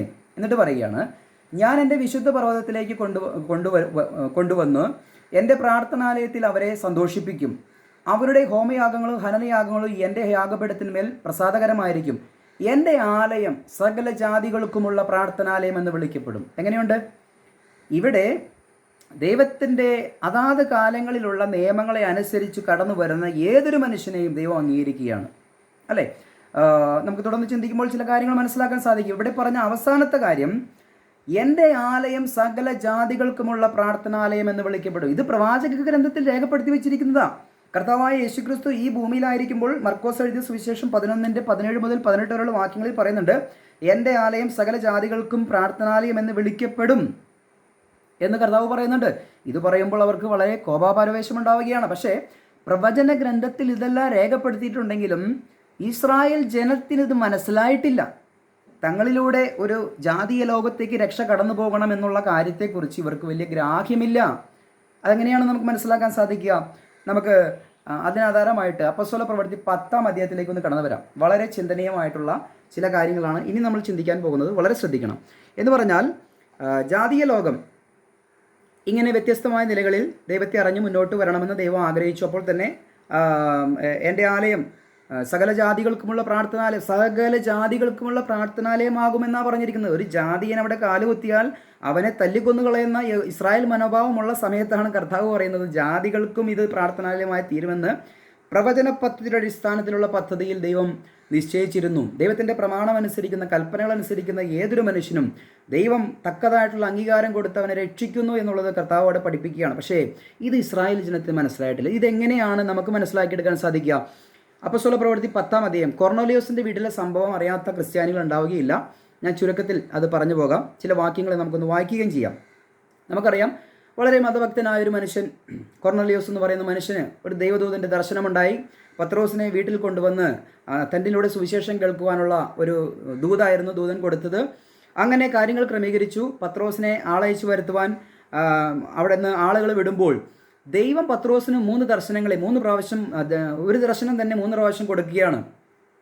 ആകാശത്തു നിന്ന് വലിയൊരു പാത്രം ഇറക്കി വരുന്നു. അതിനകത്ത് സകല ജീവജാലങ്ങളുണ്ട്. അതിനെ അറുത്ത് ഭക്ഷിക്കാൻ പറയുകയാണ്. അപ്പോൾ പത്രോസ് പറയുകയാണ്, കർത്താവേ, ഇല്ല കർത്താവ്, ഒരിക്കലും ഞാനത് ചെയ്യില്ല. കാരണം അശുദ്ധമായതും ശുദ്ധമായതും ഭക്ഷിക്കാവുന്നതും ഭക്ഷിക്കാത്തതുമായ ജീവജാലങ്ങളെ പ്രമാണത്തിൽ എഴുതിയിട്ടുണ്ട്. അതുകൊണ്ട് ഞാനിതൊന്നും ചെറുപ്പം മുതലേ കഴിച്ചിട്ടില്ല, ഞാനത് കഴിക്കുകയില്ല എന്ന് കർത്താവിനെ അങ്ങോട്ട് പഠിപ്പിക്കുകയാണ് പത്രോസ്. അപ്പോൾ കർത്താവ് വീണ്ടും 2 പ്രാവശ്യം 3 പ്രാവശ്യം ദർശനം കൊടുത്തപ്പോൾ അതിനെക്കുറിച്ച് പത്രോസ് ഇങ്ങനെ ആലോചിച്ചുകൊണ്ടിരിക്കുമ്പോഴാണ് കൊർന്നേലിയോസിൻ്റെ ഭവനത്തിൽ നിന്നും ആളുകളെ അയക്കുന്നത്. അപ്പോൾ പരിശുദ്ധാത്മാവ് തന്നെ ഈ പത്രോസിനോട് പറയുകയാണ്, നീ ഒട്ടും ഭയപ്പെടണ്ട, അവരെ ഞാനാണ് അയച്ചിരിക്കുന്നത്, നീ അവരോട് കൂടെ പോവുക. അങ്ങനെ അവിടെ ചെന്നപ്പോൾ പത്രോസ് പറയുന്ന ഒരു പ്രസ്താവനയുണ്ട്. 10-ാം അധ്യായത്തിൻ്റെ 28-ാം വാക്യം. അവിടെ പറയുകയാണ്, അന്യജാതിക്കാരൻ്റെ അടുക്കൽ ചെല്ലുന്നതും അവനുമായി പെരുമാറ്റം ചെയ്യുന്നതും യഹൂദന് നിഷിദ്ധമെന്ന് നിങ്ങൾ അറിയുന്നുവല്ലോ. ഇതാണ് പത്രോസ് ആദ്യം പറയുന്നത്. അപ്പോൾ പിന്നീട് പറയുകയാണ്, ഒരു മനുഷ്യനെയും മലിനനെന്നോ അശുദ്ധനെന്നോ പറയരുത് എന്ന് ദൈവം എനിക്ക് കാണിച്ചു തന്നിരിക്കുന്നു. കർത്താവിൻ്റെ കൂടെ 3.5 വർഷം നടന്ന പത്രോസ്, രാജ്യത്തിൻ്റെ സുവിശേഷം പറഞ്ഞ അത്ഭുതങ്ങളും അടയാളങ്ങളും ചെയ്യുന്ന പത്രോസിന് ഈ ദർശനം കൊടുത്തപ്പോഴാണ് ഒരു ജാതിക്കാരനെയും നിന്ദ്യനായി അകറ്റി നിർത്തേണ്ട കാര്യമില്ല, എല്ലാവർക്കും ഈ രാജ്യത്തിൻ്റെ സുവിശേഷത്തിലൂടെ ഒരു രക്ഷയുണ്ട് എന്നുള്ളത് പത്രോസിലൂടെ ദൈവം അത് മനസ്സിലാക്കി കൊടുക്കുമ്പോൾ ഇപ്പോഴാണ് പത്രോസിനത് മനസ്സിലാകുന്നത്. നമ്മുടെ ജീവിതത്തിലും എല്ലാം തികഞ്ഞ് എല്ലാം പഠിച്ചിരിക്കുന്ന ഒരു മനുഷ്യനുമില്ല. ഇന്നെന്ന ദിവസം നമ്മൾ ചിലത് പഠിക്കും, നാളെ ചിലത് ദൈവം പഠിപ്പിച്ചു തരും, ഇനിയും ദൈവം പഠിപ്പിച്ചുകൊണ്ടേയിരിക്കും, അല്ലേ? എല്ലാം പൂർണ്ണരായിരിക്കുന്നവരില്ല. പത്രോസിൻ്റെ ജീവിതത്തിൽ ഇതാ സംഭവിക്കുന്നത്. പടിപടിയായി പത്രോസും പഠിച്ചു പോവുകയാണ്. അതുവരെ ഒരു ജാതിയൻ്റെ വീട്ടിൽ പോകാൻ പാടില്ല എന്നുള്ളതായിരുന്നു പത്രോസിൻ്റെ തിരിച്ചറിവ്. കാരണം പത്രോസ് കർത്താവ് മരിച്ചെടുക്കപ്പെട്ട് ഉയർത്തെഴുന്നേറ്റതിന് ശേഷം വലിയ വലിയ അത്ഭുതങ്ങളെ നടത്തി ശുശ്രൂഷ ചെയ്ത് മുന്നോട്ട് പോവുകയാണ്. ആ സമയത്താണ് ഒരു ജാതിൻ്റെ അടുക്കൽ പത്രോസ് സുവിശേഷം പറഞ്ഞിട്ടില്ല എന്നുള്ളതാണ് ഇവിടുത്തെ തെളിവ്. അപ്പോസ്തല പ്രവൃത്തി 2-ാം അധ്യായത്തിലൊന്നും അവിടെ ജാതികളോട് സുവിശേഷം പറഞ്ഞിട്ടില്ല. ഇവിടെ ജാതിയൻ്റെ വീട്ടിൽ കടക്കുന്നത് യഹൂദന് നിഷിദ്ധമെന്ന് നിനക്കറിയാമല്ലോ എന്ന് പറഞ്ഞിട്ടാണ് പറയുന്നത്. ദൈവം എന്നെ കാണിച്ചു തന്നു, അതുകൊണ്ടാണ് ഞാനിവിടെ വന്നത്, കാര്യം പറയാൻ പറഞ്ഞു. അപ്പോൾ കൊർന്നേലിയോസ് തനിക്കുണ്ടായ അനുഭവങ്ങളെ പറഞ്ഞു. അപ്പോൾ കൊർന്നേലിയോസ് ഒരു ജാതീയ മനുഷ്യനാണ്, അല്ലേ? അതുകൊണ്ടാണ് പത്രോസ് പറയുന്നത് ജാതിൻ്റെ അടുക്കൽ ഞങ്ങൾക്ക് പോകാൻ പാടില്ല. പക്ഷേ ഇവിടെ പറയുകയാണ്, 34-ാം വാക്യത്തിൽ പറയുകയാണ്, അപ്പോൾ പത്രോസ് വായ തുറന്ന് പറഞ്ഞു തുടങ്ങി, ദൈവത്തിന് മുഖപക്ഷമില്ല എന്നും ഏത് ജാതിയിലും അവനെ ഭയപ്പെട്ട് നീതി പ്രവർത്തിക്കുന്നവനെ അവൻ അംഗീകരിക്കുന്നുവെന്നും ഇപ്പോൾ യഥാർത്ഥമായി ഞാൻ ഗ്രഹിക്കുന്നു. അപ്പോൾ പത്രോസ് പറയുകയാണ്, അവനെ ഭയപ്പെട്ട് നീതി പ്രവർത്തിക്കുന്നവനെ ദൈവം അംഗീകരിക്കുന്നു. അപ്പോൾ നീതി എന്ത് ചെയ്യണം? ഇവിടെ പ്രവർത്തിക്കണം എന്ന് പറഞ്ഞാൽ രാജ്യത്തിൻ്റെ സുവിശേഷ പ്രകാരമുള്ള ആ രക്ഷാമാർഗം. നിങ്ങൾ ലോകത്തെല്ലായിടത്തും പോയി സുവിശേഷം പ്രസംഗിക്കാൻ പറഞ്ഞു, വിശ്വസിക്കുന്നവരെ പിതാവിൻ്റെയും പുത്രൻ്റെയും പരിശുദ്ധാത്മാവിൻ്റെ നാമത്തിൽ സ്നാനം കഴിപ്പിക്കാൻ പറഞ്ഞു. അങ്ങനെ വിശ്വസിക്കുകയും തൻ്റെ ദൈവത്തിൻ്റെ നീതി പ്രവർത്തിക്കുകയും ചെയ്യുന്നവനിൽ ദൈവത്തിന് മുഖപക്ഷമില്ല.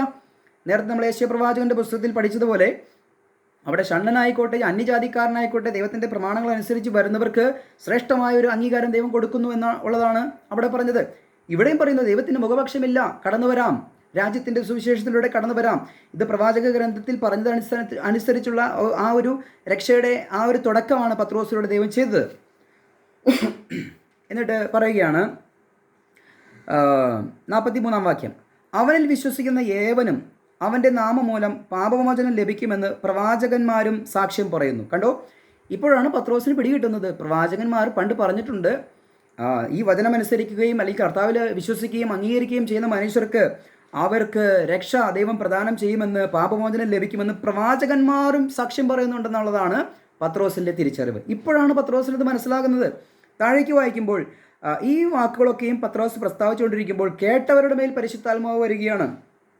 ഇതെല്ലാം കണ്ടപ്പോൾ പത്രോസ് പോലും അത്ഭുതപ്പെടുകയാണ്. എന്നിട്ട് 47 വാക്യത്തിൽ പറയുകയാണ്, നമ്മെപ്പോലെ പരിശുദ്ധാത്മാവ് ലഭിച്ച ഇവരെ സ്നാനം കഴിപ്പിച്ചു കൂടാതെ വണ്ണം വെള്ളം വിലക്കുവാൻ ആർക്ക് കഴിയും എന്ന് പറഞ്ഞു. പത്രോസ് അവരെ യേശു ക്രിസ്തുവിൻ്റെ നാമത്തിൽ സ്നാനം കഴിപ്പിക്കാൻ കൽപ്പിച്ചു. മനസ്സിലായോ? ഇവിടെ ജലസ്നാനം എന്ന് പറയുന്ന വിഷയത്തെക്കുറിച്ചാണ് പത്രോസ് പറയുന്നത്.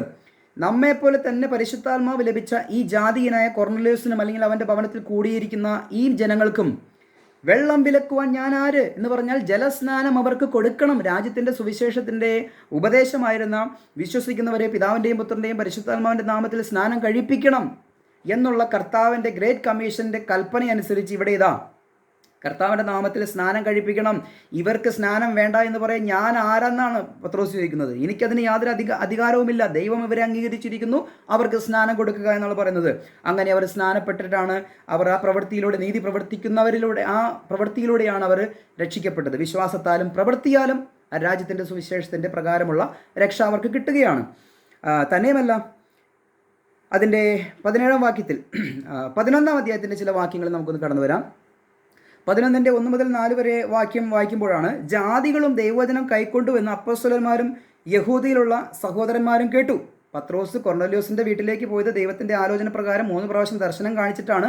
അവിടെ പോയപ്പോൾ പത്രോസ് സുവിശേഷം പറഞ്ഞപ്പോൾ അവരുടെ മേൽ പരിശുദ്ധാത്മാവ് വന്നു. പരിശുദ്ധാത്മാവ് വന്നപ്പോൾ ദൈവം ഇവരെ അംഗീകരിക്കുന്നുവെന്ന് പത്രോസിന് മനസ്സിലായി. പത്രോസ് അവർക്ക് സ്നാനം കൊടുത്തു. ജലസ്നാനം സ്വീകരിച്ച് ഇവരെ രക്ഷയിലേക്ക് കൊണ്ടുവന്നു. രാജ്യത്തിൻ്റെ സുവിശേഷ പ്രകാരമുള്ള സുവിശേഷം ദൈവം ഏൽപ്പിച്ചത് ജാതികളിലേക്കും കൊടുക്കുവാനിടയായിത്തീർന്നു. ആ സാഹചര്യത്തിൽ ബാക്കി 11 അപ്പോസ്തലന്മാരുണ്ടല്ലോ, അവരെവിടെയാണ്? ജെറുസലേമിലാണ്. ഈ കാര്യങ്ങളും കഥകളൊന്നും അവർ അറിയുന്നില്ല. അവർക്ക് ഈ ജാതികളിലേക്ക് രക്ഷ പോയ കാര്യമൊന്നും അവർ മനസ്സിലാക്കുന്നില്ല. എന്നിട്ട് പറയുകയാണ്, ജാതികളും ദൈവവചനം കൈക്കൊണ്ടുവെന്ന് അപ്പോസ്തലന്മാരും യഹൂദയിലുള്ള സഹോദരന്മാരും അവിടെയുള്ള അപ്പോസ്തലന്മാരും വിശ്വാസികളും കേട്ടു. പത്രോസ് യെരൂശലേമിൽ എത്തിയപ്പോൾ പരിച്ഛേദനക്കാർ അവനോട് വാദിച്ചു. അഗ്രചർമ്മികളുടെ അടുക്കൽ ചെന്ന് അവരോടുകൂടി ഭക്ഷിച്ചു എന്ന് പറഞ്ഞു. കണ്ടോ, പത്രോസിനെ അവർ വളഞ്ഞിട്ട് ആക്രമിക്കുകയാണ്. പത്രോസ് തലവനൊക്കെ ആയിരിക്കും. ഒരു ജാതിയൻ്റെ വീട്ടിൽ പോയി സുവിശേഷം പറഞ്ഞ് അവൻ്റെ കൂടെ ഇരുന്ന് ഭക്ഷണം കഴിച്ചിട്ടാണ് ഇവിടെ വന്നിരിക്കുന്നത്. അപ്പോൾ അവിടെയുള്ള 11 അപ്പോസ്തലന്മാരും ബാക്കിയുള്ള വിശ്വാസികളും എല്ലാവരും കൂടി പറയുകയാണ്, നീ പരിച്ഛേദനക്കാരുടെ അടുത്ത് പോയോ? എന്ത് തെറ്റാണ് നീ ചെയ്തത്? ജാതികളുമായൊരു സമ്പർക്കം നമുക്കില്ല എന്ന് നിനക്ക് അറിയാൻ പാടില്ലേ? സമരിയക്കാർ പോലുമായിട്ട് നമുക്ക് ബന്ധമില്ല. സമരിയ എന്ന് പറഞ്ഞാൽ പകുതി യഹൂദനും പകുതി ജാതിയുമായി മിക്സഡ് ജാതികളാണ് അവർ. പകുതി യഹൂദനും പകുതി ജാതീയനും. അവരെ പോലും യഹൂദന്മാർ അവരുമായിട്ട് യാതൊരു സമ്പർക്കമില്ല. ശമര്യക്കാരി സ്ത്രീയുടെ കാര്യത്തിൽ നമുക്കറിയാം, ഒരു സമ്പർക്കമില്ലാത്ത ജാതിയാണ് അവർ. ഇവിടെ പറയുന്നു, അത് ഈ ജാതികളെക്കുറിച്ച്, ജാതികളിലേക്ക് രക്ഷ പോയി അല്ലെങ്കിൽ പത്രോസ് അവിടെ പോയി എന്ന് പറയുമ്പോൾ ഈ ബാക്കിയുള്ളവർക്കൊന്നും അംഗീകരിക്കാനേ പറ്റുന്നില്ല. കാരണം ഇവരുടെ കണ്ണുകൾ തുറന്നിട്ടില്ല. പത്രോസിൻ്റെ കണ്ണുകൾ അല്പം മുന്നേ തുറന്നിട്ടുള്ളൂ എന്ന് നമ്മൾ മനസ്സിലാക്കണം. എന്നിട്ട് പറയുകയാണ്, പത്രോസ് കാര്യം ആദ്യം മുതൽ ക്രമമായി അവരോട് വിവരിച്ചു പറഞ്ഞു. പത്രോസ് തനിക്കുണ്ടായ ദർശനത്തെക്കുറിച്ചും കൊർന്നലിയോസിൻ്റെ വീട്ടിൽ താൻ ചെന്നതിനെക്കുറിച്ചും അവിടെ നമ്മുടെ മേലെന്ന പോലെ തന്നെ പരിശുദ്ധാത്മാവിനെ കൊടുത്തതും എല്ലാം വിവരിച്ച് കാര്യങ്ങളെല്ലാം പറഞ്ഞു കഴിഞ്ഞപ്പോൾ 17 വാക്യത്തിൽ പറയുകയാണ്, ആകയാൽ കർത്താവായ യേശുക്രിസ്തുവിൽ വിശ്വസിച്ചവരായ നമുക്ക് എന്നതുപോലെ അതേ ദാനത്തെ അവർക്കും ദൈവം കൊടുത്തുവെങ്കിൽ ദൈവത്തെ തടുപ്പാൻ തക്കവണ്ണം ഞാൻ ആര്? പത്രോസ് പറയാണ്, വീണ്ടും പറയുകയാണ്, ജലസ്നാനം വിലക്കുവാൻ ഞാൻ ആര്? ദൈവം പറഞ്ഞ കിങ്ഡം ഗോസ്പൽ അനുസരിച്ചുള്ള രക്ഷാമാർഗത്തിൽ സ്നാനമുണ്ട്. അവിടെ സ്നാനം അവർക്ക് കൊടുത്തു. ദൈവം പരിശുദ്ധാത്മാവിനെ അവർ കൊടുത്തുവെങ്കിൽ അയ്യോ കർത്താവ് അവർക്ക് പരിശുദ്ധാത്മാവിനെ കൊടുക്കല്ലേ എന്ന് തടുക്കുവാൻ ഞാൻ ആര്? ദൈവമാണിത് പ്രവർത്തിക്കുന്നത്, ഞാൻ വെറും ഒരു ഉപകരണമാണ് എന്നുള്ളത് 11 അധ്യായത്തിൽ ബാക്കിയുള്ള അപ്പോസ്തലന്മാർ വിവരിച്ച് കേൾപ്പിക്കുകയാണ്. അപ്പോഴാണ് അവരുടെ തലയിലും ബോധോദയം ഉണ്ടാകുന്നത്. ഓ, അങ്ങനെയൊക്കെയാണല്ലേ സംഭവം. ഓക്കെ കാര്യങ്ങളൊക്കെ അവർ മനസ്സിലാക്കി മുന്നോട്ട് പോവുകയാണ്. എന്നാൽ അപ്പോൾ തന്നെ ഇത് പൂർണ്ണമായി ഇവർ മനസ്സിലാക്കിയെന്ന് ചിന്തിക്കരുത്. യഹൂദന്മാരിലൂടെ ഈ രാജ്യത്തിൻ്റെ സുവിശേഷത്തിലൂടെ രക്ഷജാതികളിലേക്ക് പോകണമെന്ന് പ്രവാചക ഗ്രന്ഥങ്ങളിൽ രേഖപ്പെടുത്തി വെച്ചിട്ടുണ്ട്. ഈ സംഭവം പത്രോസിന് പോലും കൊർന്നലിയോസിൻ്റെ വീട്ടിനോടുള്ള ബന്ധത്തിലാണ് കാര്യം പിടികിട്ടിയത്. പത്രോസിലൂടെയാണ് ബാക്കി 11 ശിഷ്യന്മാരും അപ്പോസ്തലന്മാരും ബാക്കിയുള്ള വിശ്വാസികളും ഈ കാര്യം മനസ്സിലാക്കിയത്. അപ്പോഴും പൂർണ്ണമായിട്ടുള്ളൊരു തിരിച്ചറിവിലേക്ക് ഈ വിഷയത്തിൽ അവർ വന്നിട്ടില്ല. നമുക്കതെങ്ങനെ മനസ്സിലാക്കാം? അപ്പോഴാണ് നമുക്കറിയാം, അപ്പോസ്തലനായ പൗലോസിനെ ദൈവം ഒരു പ്രത്യേക ശുശ്രൂഷയ്ക്ക് വേണ്ടി വിളിച്ചു വേർതിരിക്കുകയാണ്. അതിൻ്റെ 9 അധ്യായത്തിൻ്റെ 15 വാക്യം, അവൻ എൻ്റെ നാമം ജാതികൾക്കും രാജാക്കന്മാർക്കും ഇസ്രായേൽ മക്കൾക്ക് മുൻപിൽ വഹിപ്പാൻ ഞാൻ തിരഞ്ഞെടുത്തിരിക്കുന്ന ഒരു പാത്രമാകുന്നു. അപ്പോൾ ഇവിടെ ജാതികൾക്കും രാജാക്കന്മാർക്കും ഇസ്രായേൽ മക്കളുടെ മുൻപിൽ തൻ്റെ നാമം വഹിക്കുവാൻ പൗലോസിനെ ദൈവം തിരഞ്ഞെടുക്കുകയാണ്. ഏകദേശം ചില നാളുകൾ, വർഷങ്ങൾ കഴിഞ്ഞപ്പോൾ ജാതികളുടെ ഇടയിൽ കർത്താവ് വെളിപ്പെടുത്തിയ സുവിശേഷം അറിയിച്ചു തുടങ്ങി. അപ്പോൾ പൗലോസിൻ്റെ സുവിശേഷത്തിൽ ഒരു വ്യത്യസ്തത ഫീൽ ചെയ്തു. ന്യായപ്രമാണത്തിൻ്റെ ചില കാര്യങ്ങളൊന്നും വേണ്ട, പരിച്ഛേദന വേണ്ട, ഇന്ന കാര്യങ്ങളൊന്നും വേണ്ട എന്നുള്ള കാര്യങ്ങളെ വന്നപ്പോൾ അവിടെ തർക്കങ്ങളായി. കാരണം അപ്പോസ്തലനായ പത്രോസും കൂട്ടരും പ്രസംഗിച്ച സുവിശേഷത്തെക്കാൾ വ്യത്യസ്തമായ അല്പം എന്തോ വ്യത്യസ്തതകളൊക്കെയും പൗലോസിൻ്റെ സുവിശേഷത്തിൽ കണ്ടപ്പോൾ ഈ വിഷയത്തെക്കുറിച്ച് സംസാരിക്കുവാൻ, ചർച്ച ചെയ്യുവാനായിട്ട് അപ്പോസ്തലപ്രവൃത്തി 15-ാം അധ്യായത്തിലേക്ക് കടന്നു വരികയാണ്. പൗലോസ് ജാതികളുടെ സംഭവിച്ച കാര്യങ്ങളൊക്കെയും പറഞ്ഞു വിവരിക്കുകയാണ്. അപ്പോൾ ഈ പൗലോസിൻ്റെ എക്സ്പീരിയൻസും പത്രോസിൻ്റെ എക്സ്പീരിയൻസും ജാതികളുടെ ഇടയിൽ ഈ സംഭവിക്കുന്ന രക്ഷയെക്കുറിച്ചൊക്കെയും ഷെയർ ചെയ്യുകയാണ്. അപ്പോൾ പത്രോസ് മനസ്സിലാക്കിയത് ഇത് പ്രവാചകന്മാരിൽ, അല്ലെങ്കിൽ അപ്പോസ്തലപ്രവൃത്തി 10:43 വാക്യത്തിൽ പറഞ്ഞതുപോലെ അവനിൽ വിശ്വസിക്കുന്ന ഏവനും അവൻ്റെ നാമം മൂലം പാപമോചനം ലഭിക്കുമെന്ന് പ്രവാചകന്മാരും സാക്ഷ്യം പറയുന്നു. അപ്പോൾ പ്രവാചകന്മാർ പറഞ്ഞിരിക്കുന്നതിന് പ്രകാരമുള്ള കർത്താവിൻ്റെ നാമത്തിൽ വിശ്വസിച്ചത് മൂലമുള്ള രക്ഷയാണ് ഇവർക്ക് സംഭവിച്ചതെന്നാണ് പത്രോസിൻ്റെ തിരിച്ചറിവ്. പക്ഷെ പൗലോസ് പറയുന്നത് എന്താണ്? പൗലോസ് പറയുന്ന കാര്യങ്ങൾ ഇത് ആർക്കും വെളിപ്പെടുത്താതെ തനിക്ക് വെളിപ്പാടിനാൽ കിട്ടിയൊരു സുവിശേഷത്തിലൂടെയാണ് ഇപ്പോൾ ജാതികൾക്ക് രക്ഷ കൈവന്നിരിക്കുന്നത് എന്നതാണ്. പക്ഷേ അപ്പോസ്തലപ്രവൃത്തി 15-ാം അധ്യായത്തിലെ ഈ ചർച്ചയ്ക്കൊടുവിൽ യാക്കോബ് എഴുന്നേറ്റ് നിന്ന് പറയുകയാണ്. അവർ പറഞ്ഞു, അതായത് പത്രോസിൻ്റെ എക്സ്പീരിയൻസും കൊർന്നേലിയോസിൻ്റെ വീട്ടിലുള്ള എക്സ്പീരിയൻസും പൗലോസ് ജാതികളുടെ ഇടയിൽ ചെയ്ത എക്സ്പീരിയൻസും ഇതെല്ലാം ഷെയർ ചെയ്തപ്പോൾ അവിടെ ഈ യാക്കോബിനും ഒരു കാര്യം മനസ്സിലാവുകയാണ്. ശരിയാണ്, എന്താണ് ശരി? അവർ പറഞ്ഞു നിർത്തിയ ശേഷം യാക്കോബ് ഉത്തരം പറഞ്ഞു. 15-ന്റെ 13-ാം വാക്യം, സഹോദരന്മാരെ, എൻ്റെ വാക്ക് കേൾക്കുവിൻ. ദൈവം തൻ്റെ നാമത്തിനായി ജാതികളിൽ നിന്ന് ഒരു ജനത്തെ എടുത്തുകൊള്ളുവാൻ ആദ്യമായി കടാക്ഷിച്ചത് ശിമയോൻ വിവരിച്ചുവല്ലോ. അപ്പം എന്ന് പറഞ്ഞാൽ പത്രോസ് ആദ്യം തൻ്റെ എക്സ്പീരിയൻസ് പറഞ്ഞുവല്ലോ. ഇതിനോട് പ്രവാചകന്മാരുടെ വാക്യങ്ങളും ഒക്കുന്നു. എന്ന് പറഞ്ഞാൽ പ്രവാചക ഗ്രന്ഥങ്ങളിൽ നമ്മൾ നേരത്തെ വായിച്ച നിങ്ങൾ എഴുന്നേറ്റ് പ്രകാശിക്കുക, ജാതികൾ നിങ്ങളുടെ പ്രകാശത്തിലേക്ക് വരട്ടെ എന്നുള്ള ആഹ്വാനവും, അല്ലെങ്കിൽ സകല ജാതികളും ദൈവത്തിൻ്റെ ആ വചനം കേട്ട് നമ്മിലേക്ക് കടന്നു വരും, സകല ജാതികളിലേക്കും ഈ രക്ഷയെ കൊടുക്കണം, അല്ലെങ്കിൽ ലോകമെങ്ങും പോയി സുവിശേഷം പ്രസംഗിക്കണം എന്നൊക്കെ കർത്താവ് പറയുമ്പോൾ അതിൻ്റെ ആഹ്വാനം അത് കർത്താവ് പ്രവചനത്തിലും കർത്താവ് നേരിട്ടും അത് പറഞ്ഞിരുന്നുവെങ്കിലും അത് തിരിച്ചറിയുന്നത് ഇങ്ങനെയുള്ള ഘട്ടത്തിലാണ്. പത്രോസ് ആദ്യം തിരിച്ചറിഞ്ഞു. ബാക്കി 11 ശിഷ്യന്മാരെ പത്രോസ് പറഞ്ഞ് ഗ്രഹിപ്പിച്ചു, ശിഷ്യന്മാരോട് പറഞ്ഞ് മനസ്സിലാക്കി കൊടുത്തു. അപ്പോൾ തന്നെ ഈ കാര്യങ്ങൾ ഷെയർ ചെയ്ത സമയത്ത് യാക്കോബും പറയുകയാണ്, പത്രോസ് കാര്യങ്ങളൊക്കെ വിവരിച്ചുവല്ലോ, ശരിയാണ്, ഈ കാര്യങ്ങൾ പ്രവാചകന്മാരുടെ വാക്കുകളോട് ഒക്കുന്നുണ്ട്. എന്താണ് അവിടെ ഒക്കുന്നത്? അനന്തരം ഞാൻ ദാവീദിൻ്റെ വീണുപോയ കൂടാരം പണിയും, അതിൻ്റെ ശൂന്യതകളിൽ നിന്ന് അതിൻ്റെ ശൂന്യശിഷ്ടങ്ങളെ വീണ്ടും പണിത് അതിനെ നിവർത്തും. മനുഷ്യരിൽ ശേഷിച്ചവരും എൻ്റെ നാമം വിളിച്ചിരിക്കുന്ന സകല ജാതികളും കർത്താവിനെ അന്വേഷിക്കും എന്ന് പൂർവ്വകാലം മുതൽ അറിയിച്ചിരിക്കുന്ന കർത്താവ് അരുളിച്ചെന്നു. അപ്പോൾ പൂർവ്വകാലം മുതലേ എന്തറിയിച്ചിട്ടുണ്ട്? ഈ ജാതികൾ ഈ ദാവീദിൻ്റെ വീണുപോയ കൂടാരത്തെ ദൈവം വീണ്ടും പണിതുയർത്തുമ്പോൾ, നഷ്ടപ്പെട്ടിരിക്കുന്ന ഇസ്രായേലിനെ ദൈവം വീണ്ടും പണിയുമ്പോൾ, ഈ പണി കാണുമ്പോൾ മറ്റുള്ള ജാതീയ ലോകവും ഇതാണ് ദൈവം എന്ന് പറഞ്ഞ്, സത്യദൈവത്തിൻ്റെ ജനം ഇതാണ്, ദൈവം ഇവരിലാണ് ഉള്ളത്, ഈ സത്യദൈവമാണ് ദൈവം എന്ന് പറഞ്ഞ് എല്ലാവരും കടന്നു വരും എന്നുള്ളത് യാക്കോബിനും ഒരു ബോധോദയം ഉണ്ടാവുകയാണ്. അതുവരെ പ്രവചനത്തിൽ ഇത് രേഖപ്പെടുത്തിയിട്ടുണ്ടെങ്കിലും ഈ കാര്യങ്ങളെയൊന്നും അവർക്ക് മനസ്സിലാക്കുവാൻ കഴിയുന്നില്ല. പത്രോസിന് പോലും കൊർന്നേലിയോസിൻ്റെ വീട്ടിലേക്ക് പോകുമ്പോൾ 3 പ്രാവശ്യം ദർശനം കൊടുത്ത് തൻ്റെ അനുഭവത്തിലൂടെയാണ് കാര്യങ്ങൾ കർത്താവ് അവനെ ഗ്രഹിപ്പിക്കുന്നത്. എന്നാൽ പൗലോസ് പറയുന്നത് മറ്റൊരു കാര്യമാണ് എന്നുള്ളത് ഇവർക്ക് മനസ്സിലാകുന്നില്ല. മനസ്സിലായോ? നമുക്കതെങ്ങനെ മനസ്സിലാക്കാൻ കഴിയും? അതായത് ഈ കൗൺസിലിൽ 15-ാം അധ്യായത്തിൽ നടന്ന കൗൺസിലിൽ ഇവിടെ കിങ്ഡം, അതായത് ദൈവരാജ്യ സുവിശേഷത്തിലൂടെയുള്ള, അതായത് പ്രവചന പദ്ധതിയുടെ അടിസ്ഥാനത്തിലുള്ള ജാതികളുടെ രക്ഷയെക്കുറിച്ചാണ്, ജാതികളുടെ ഈ രക്ഷയെക്കുറിച്ചാണ് പത്രോസും കൂട്ടരും ഇപ്പോൾ പറയുന്ന യാക്കോബും മനസ്സിലാക്കിയിട്ടുള്ളത്. ഇതെല്ലാം പ്രവചന നിവൃത്തിയുടെ അടിസ്ഥാനത്തിൽ വന്ന രക്ഷയെക്കുറിച്ചാണ്. പക്ഷേ മിസ്റ്ററിയിൽ വെളിപ്പെട്ട, അല്ലെങ്കിൽ ഈ 15-ാം അധ്യായത്തിന് ശേഷം പിന്നീട് പൗലോസിലൂടെ ദൈവം കാര്യങ്ങളെ മുന്നോട്ട് നയിക്കുകയാണ്. അപ്പോൾ പൗലോസിലൂടെ ദൈവം വെളിപ്പെടുത്തി കൊടുത്ത ഈ സത്യം അല്പമായി 15-ാം അധ്യായത്തിൽ പൗലോസ് വിവരിച്ചുവെങ്കിലും ഇവിടെ പൗലോസ് മറ്റുള്ള തർക്കവാദങ്ങളോ ഇതൊന്നും ഉന്നയിക്കുന്നില്ല. കാരണം എന്താണെന്ന് അറിയാമോ? ഇവിടെ പൗലോസിൻ്റെ എക്സ്പീരിയൻസ് പങ്കുവെച്ചപ്പോഴും പത്രോസിൻ്റെ എക്സ്പീരിയൻസ് പങ്കുവെച്ചപ്പോഴും ഇവർക്ക് മനസ്സിലായത് യെസ്, ഇതെല്ലാം പഴയ നിയമത്തിൽ പറഞ്ഞിരിക്കുന്ന ആ ജാതികളുടെ രക്ഷയെക്കുറിച്ചാണ് എന്നുള്ള ധാരണയിലാണ് കിങ്ഡം സെയിൻസ്, ഈ രാജ്യത്തിൻ്റെ സുവിശേഷം വിശ്വസിച്ചിരിക്കുന്നവർ ആയിരിക്കുന്നത്. അവിടെ പൗലോസ് തർക്കവാദങ്ങളിലൊന്നും പെടാതെ മുന്നോട്ട് പോവുകയാണ്. കാരണം എന്താണെന്ന് അറിയാമോ?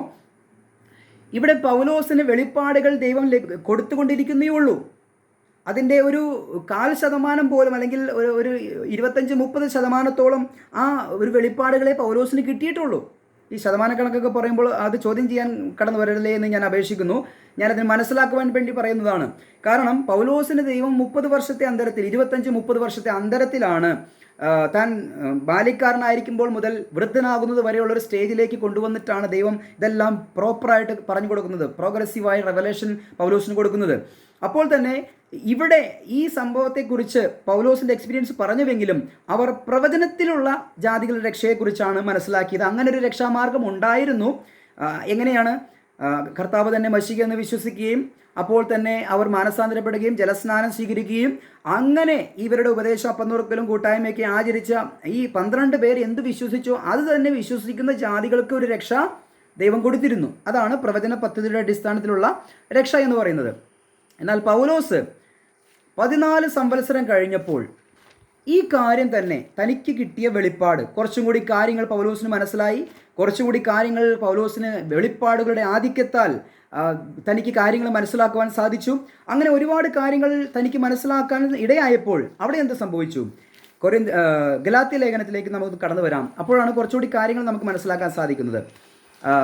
രാജ്യത്തിൻ്റെ സുവിശേഷത്തിൽ നിന്നും ദൈവം കൃപയുടെ സുവിശേഷത്തിലേക്ക്, അല്ലെങ്കിൽ താനിപ്പോൾ പറയുന്നത് അവർ വിശ്വസിക്കുന്ന പ്രവാചക ഗ്രന്ഥങ്ങളിൽ പറയുന്നതിന് പ്രകാരമുള്ള രാജ്യത്തിൻ്റെ സുവിശേഷത്തിൻ്റെ രക്ഷയല്ല, മറിച്ച് ഇതൊരു മാർമിക സത്യമനുസരിച്ചുള്ള സുവിശേഷമാണ്. നമ്മൾ കൂടെ മിസ്റ്ററി ഗോസ്പലിനെ കുറിച്ച് പറയുന്നത് കൊണ്ട് അത് വിവരിക്കുന്നില്ല. എങ്കിലും ഗലാത്യ ലേഖനം 2-ാം അധ്യായം നമുക്കൊന്ന് വിവരിക്കേണ്ടത് ആവശ്യമാണ്. 14 ആണ്ട് കഴിഞ്ഞിട്ട് ഞാൻ ബർന്നബാസുമായി തീത്തോസിനെയും കൂട്ടിക്കൊണ്ട് യെരുശലേമിലേക്ക് പോയി. 14 സംവത്സരം കഴിഞ്ഞ് പോവുകയാണ്. ഞാനൊരു വെളിപ്പാടനുസരിച്ചത്രേ പോയത്.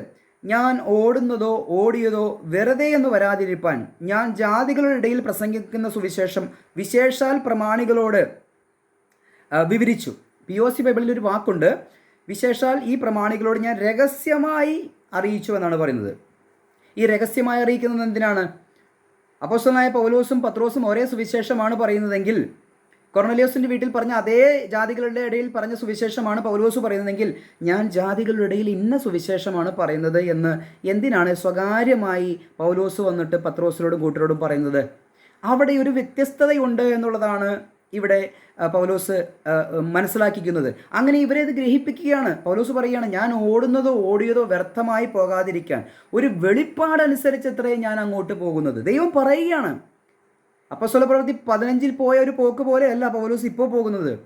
തനിക്ക് കൂടുതൽ വെളിപ്പാടുകൾ നൽകിയ വെളിപ്പാടുകളുടെ ആധിക്യത്താൽ തനിക്ക് ലഭിച്ച ആ വലിയ കൃപ പ്രാപിച്ചവനായി പൗലോസ് പത്രോസിൻ്റെ അടുക്കൽ പോവുകയാണ്. അവിടെ ചെന്നുകൊണ്ട് തൻ്റെ ഗ്രേസ് ഗോസ്പൽ അവിടെ വിവരിക്കുകയാണ്. മനസ്സിലായോ? താഴേക്ക് വായിക്കുമ്പോൾ നമുക്ക് കാണാം 7-ാം വാക്യം, നേരെ മറിച്ച് പരിച്ഛേദനക്കാരുടെ അപ്പോസ്തലനായി പത്രോസിനോട് കൂടി വ്യാപരിച്ചവൻ ജാതികൾക്കായി എന്നോടുകൂടിയും വ്യാപരിച്ചത് കൊണ്ട് പത്രോസിന് പരിച്ഛേദനക്കാരുടെ ഇടയിലെ സുവിശേഷ ഘോഷണം എന്ന പോലെ എനിക്ക് അഗ്രചർമ്മക്കാരുടെ ഇടയിലെ സുവിശേഷ ഘോഷണം ഭരമേൽപ്പിച്ചിരിക്കുന്നു എന്ന് കണ്ട് എനിക്ക് ലഭിച്ച കൃപ അറിഞ്ഞുകൊണ്ട് പൗലോസിന് ലഭിച്ച ഒരു പ്രത്യേക കൃപയെ പത്രോസ് ഗ്രഹിച്ചു. എന്നിട്ട് പറയുകയാണ്, ലഭിച്ച കൃപയെ അറിഞ്ഞുകൊണ്ട് തൂണുകളായി എണ്ണപ്പെട്ടിരുന്ന യാക്കോബും കേഫാവും യോഹന്നാനും ഞങ്ങൾ ജാതികളുടെ ഇടയിലും അവർ പരിച്ഛേദനക്കാരുടെ ഇടയിലും സുവിശേഷം അറിയിപ്പാൻ തക്കവണ്ണം എനിക്കും ബർന്നബാസിനും കൂട്ടായ്മയുടെ വലങ്കരം തന്നു. പ്രിയമുള്ളവരെ, മെസ്സേജ് നീണ്ടുപോകുന്നു. എൻ്റെ വാക്കുകളെ ചുരുക്കുവാനും സമയമായിരിക്കുന്നു. ഇവിടെ പൗലോസ് പത്രോസിനെ ഗ്രഹിപ്പിക്കുമ്പോൾ കുറച്ചുകൂടി കാര്യങ്ങൾ പത്രോസിന് മനസ്സിലായി വരികയാണ്. പൂർണ്ണമായിട്ട് മനസ്സിലായിട്ടില്ല. അത് നമുക്ക് എങ്ങനെ മനസ്സിലാക്കാൻ സാധിക്കും? പത്രോസ് എഴുതിയ ലേഖനം ഒന്ന് എടുക്കുമ്പോഴാണ് നമുക്ക് ആ കാര്യങ്ങൾ കൂടി ഒന്ന് മനസ്സിലാക്കാൻ സാധിക്കുന്നത്. 2 പത്രോസ് 3-ാം അധ്യായം അതിൻ്റെ 2 പത്രോസ് 3-ാം അധ്യായം അതിൻ്റെ 14 മുതൽ 16 വരെയുള്ള വാക്യങ്ങൾ നമുക്കൊന്ന് വായിക്കാം. അതുകൊണ്ട് പ്രിയമുള്ളവരെ, നിങ്ങൾ ഇവയ്ക്കായി കാത്തിരിക്കയാൽ അവൻ നിങ്ങളെ കറയും കളങ്കവും ഇല്ലാത്തവരായി സമാധാനത്തോടെ കാണുവാൻ ഉത്സാഹിച്ചുകൊണ്ട് നമ്മുടെ കർത്താവിൻ്റെ ദീർഘക്ഷമയെ രക്ഷ എന്ന് വിചാരിപ്പിൻ. ഇവിടെ പറയുകയാണ്, അതുകൊണ്ട് പ്രിയമുള്ളവരെ, നിങ്ങൾ അവയ്ക്കായി കാത്തിരിക്കയാൽ. എവയ്ക്കായി കാത്തിരിക്കയാൽ? 13-ാം വാക്യം, നാം അവൻ്റെ വാഗ്ദത്ത പ്രകാരം നീതി വസിക്കുന്ന പുതിയ ആകാശത്തിനും പുതിയ ഭൂമിക്കുമായിട്ട് കാത്തിരിക്കുന്നു. പത്രോസും കൂട്ടരും കാത്തിരിക്കുന്നത് എന്തിനു വേണ്ടിയിട്ടാ? പുതിയ ആകാശത്തിനും പുതിയ ഭൂമിക്കുമായിട്ട് കാത്തിരിക്കുകയാണ്. മനസ്സിലായോ? 1000 ആണ്ടിന് ശേഷം കടന്നു വരുന്ന ആ അനുഗ്രഹിക്കപ്പെട്ട അവസ്ഥയിലേക്ക് ഇവർ ഇങ്ങനെ നോക്കി പാർക്കുകയാണ്. ദൈവം അവരോട് അതാ പറഞ്ഞിരിക്കുന്നത്. അപ്പോൾ പൗലോസ് പറയുന്നത് എന്താ? കർത്താവ് മധ്യാകാശത്തിൽ വരും, റാപ്ചറാവും, നാം സ്വർഗത്തിലായിരിക്കും. നമ്മുടെ പൗരത്വമോ സ്വർഗത്തിലാണ്, നമ്മുടെ ചിന്തകളൊക്കെയും ഉന്നതമായിരിക്കണം എന്ന് പറഞ്ഞ് പൗലോസ് പഠിപ്പിക്കുന്ന സുവിശേഷത്തിൽ കർത്താവ് മധ്യാകാശത്തിൽ വന്ന് ചേർക്കുന്നതാണ് പറയുന്നത്. എന്നാൽ പത്രോസ് പറയുകയാണ് കർത്താവ് മഹത്വ പ്രത്യക്ഷതയോടുകൂടെ ഈ ഭൂമിയിലേക്ക് വരുന്നതിനെ കുറിച്ചാണ് പറയുന്നത്. അപ്പോൾ അവരുടെ പ്രത്യാശ ഇത് നിങ്ങൾ ഇവയ്ക്കായി കാത്തിരിക്കുക. കണ്ടോ, പത്രോസിൻ്റെ പ്രസംഗവും പ്രത്യാശയും ഇവിടെ വ്യക്തമാണ്. എന്നാൽ പൗലോസിനെ കുറിച്ച് പത്രോസ് ഇവിടെ ചില കാര്യങ്ങൾ പറയുകയാണ്. എന്താണ് പറയുന്നത്? അങ്ങനെ തന്നെ നമ്മുടെ പ്രിയ സഹോദരനായ പൗലോസും തനിക്ക് ലഭിച്ച ജ്ഞാനത്തിന് തക്കവണ്ണം നിങ്ങൾക്കും അതിനെക്കുറിച്ച് സംസാരിക്കുന്ന എല്ലാ ലേഖനങ്ങളിലും എഴുതിയിട്ടുണ്ടല്ലോ. അവയിൽ ഗ്രഹിപ്പാൻ പ്രയാസമുള്ള ചിലതുണ്ട്. അറിവില്ലാത്തവരും അസ്ഥിരന്മാരുമായവർ ശേഷം തിരുവെഴുത്തുകളെ പോലെ അതും അവരുടെ നാശത്തിനായി കൊട്ടിക്കളയുന്നു. പറഞ്ഞതിൻ്റെ സാരം ഞാനൊന്ന് പറഞ്ഞു തരാം. ഇവിടെ വ്യക്തമായിട്ട് പത്രോസ് പറയുകയാണ്, പത്രോസിൻ്റെ ശ്രോതാക്കളോട് പറയുകയാണ്, അതുകൊണ്ട് പ്രിയമുള്ളവരെ നിങ്ങൾ അവയ്ക്കായി കാത്തിരിക്കണം, പുതിയ ആകാശത്തിനും പുതിയ ഭൂമിക്കുമായി കാത്തിരിക്കണം. എന്നാൽ പറയുകയാണ് ഈ കാര്യങ്ങളെക്കുറിച്ചൊക്കെ പറയുമ്പോൾ നമ്മുടെ പ്രിയ സഹോദരനായ പൗലോസ് പറഞ്ഞിരിക്കുന്ന ചില കാര്യങ്ങളുണ്ട്.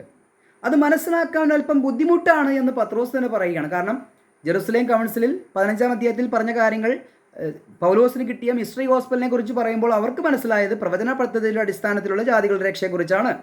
തന്നെയുമല്ല ഗലാത്യ ലേഖനം 2-ാം അധ്യായത്തിലേക്ക് വരുമ്പോൾ കൂടുതൽ വ്യക്തമായി പത്രോസിനെ കാര്യങ്ങൾ ഗ്രഹിപ്പിച്ചപ്പോൾ കുറച്ചും കൂടി കാര്യങ്ങൾ പത്രോസിന് ഗ്രഹിക്കുവാനിടയായി തീർന്നു.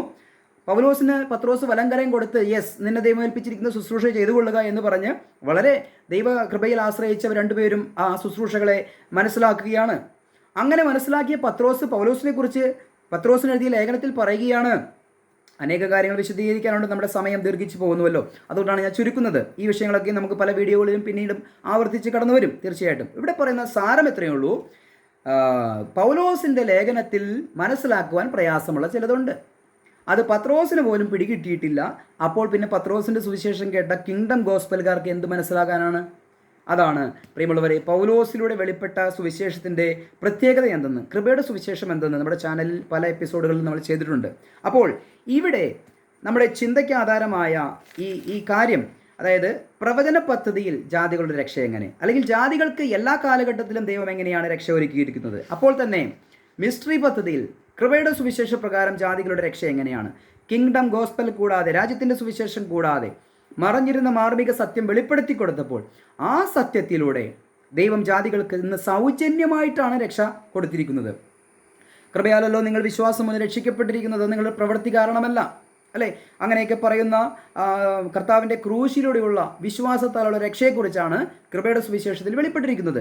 ജാതികൾക്ക് രക്ഷയ്ക്കായി വ്യത്യസ്തമായ കാലങ്ങളിൽ വ്യത്യസ്തമായ രീതികളിലാണ് ദൈവം ഇടപെട്ടത് എന്ന് നമുക്ക് മനസ്സിലാക്കാൻ സാധിക്കുന്നുണ്ട്. ഇനി കൃപയുടെ സുവിശേഷം അവസാനിക്കുന്ന ഒരു സ്റ്റേജ് ഉണ്ട്. എപ്പോഴാണ്? മധ്യാകാശത്തിൽ കർത്താവ് എന്ന് നമ്മളെ ചേർക്കുമ്പോൾ ഈ കൃപയുടെ സുവിശേഷവും അത് പരിസമാപ്തിയിലേക്ക് കൊണ്ടുവരും. അതിനുശേഷം ഇവിടെ വീണ്ടും മഹോപദ്രവകാലത്തിലെ സുവിശേഷമുണ്ട്.